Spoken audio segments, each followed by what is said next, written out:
So, let's get right into it. It's probably one of the biggest questions in the travel world. Is a cruise really worth it? It seems like everyone has a super strong opinion one way or the other. But the truth is, the right answer, well, it really just depends on you.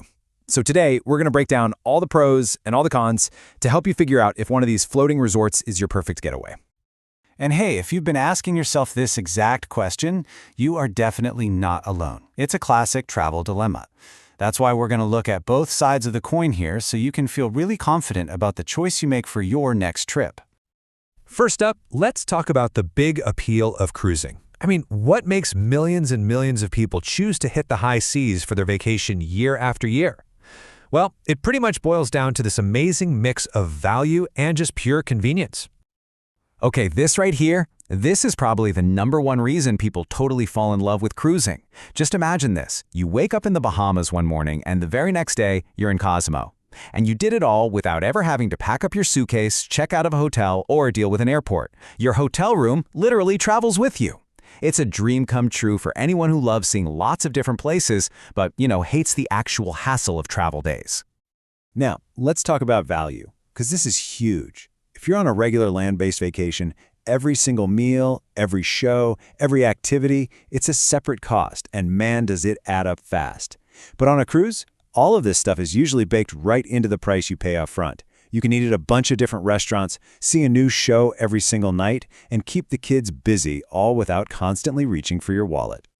And here's a little pro tip for you. If you're a bargain hunter, listen up. Cruise lines are almost always running some kind of promotion. So if you can snag a deal that throws in a free drink package or gives you some credit to spend on the ship, that already great value becomes absolutely exceptional. So yeah, definitely keep an eye out for those deals when you're looking to book. Another really big plus is that the cruise industry has gotten so diverse. It is not a one-size-fits-all thing anymore. Not at all. Whether you're a couple looking for a quiet, romantic trip, or a family that needs nonstop fun for the kids, or even a solo traveler who's ready to meet people, trust me, there is a cruise line and a specific ship that is tailored for that exact vibe you're looking for. So the whole point of the pro-cruise argument is really this. It's designed for maximum relaxation. Once you're on that ship, the number of decisions you have to make just plummets. Where are we going to eat? What are we going to do tonight? How do we get to the next city? It's all taken care of for you. You can truly just unplug and let somebody else worry about the logistics. All right, but it can't all be smooth sailing, right?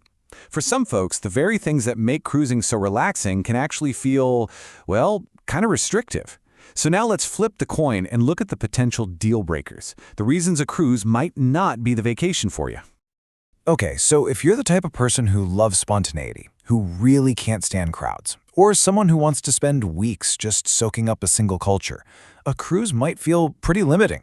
You're on the ship's schedule, Your time in port is usually just a few hours. It's more of a taste of a place instead of a deep dive. And of course, there's the big one. If you get seasick easily, that is a very real thing you've got to consider. And this really gets to the heart of the choice you're making. It's a trade-off. Cruising gives you this incredible variety with basically zero logistical stress. A land trip, on the other hand, gives you total freedom and the chance for that deep cultural immersion. But you're in charge of all the planning. There's no right or wrong here. It's just about what's right for your personal travel style. So, we've seen both sides of the argument. The amazing convenience and value on one side, and the potential for restrictions, and maybe a more surface-level experience on the other. So now, let's bring it all together and figure out what the final verdict is for you. So how do you decide? Well, it all boils down to what you value most on a vacation. If your top priorities are convenience, having entertainment built right in, and seeing a bunch of different places without ever having to pack and unpack, then yes, a cruise is absolutely worth it for you. It's a perfect match. But if what you really truly crave is the freedom to wander, get lost, and explore one place deeply on your own schedule, then a land-based trip is probably going to be a much better fit. So in the end, it really all comes back to this one question. Think about your perfect vacation.